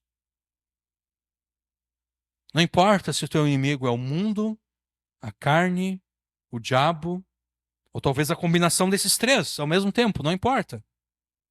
Cale a voz desses inimigos que tentam te fazer duvidar do amor, da graça, da misericórdia e da bondade de Deus. Entenda a diferença entre aquilo que é e aquilo que deve ser. Ao se ver atacado pelos inimigos, entenda a diferença entre aquilo que é e aquilo que deve ser, e então, em nome de Jesus, ore a Deus com uma intensidade jamais experimentada. Amém.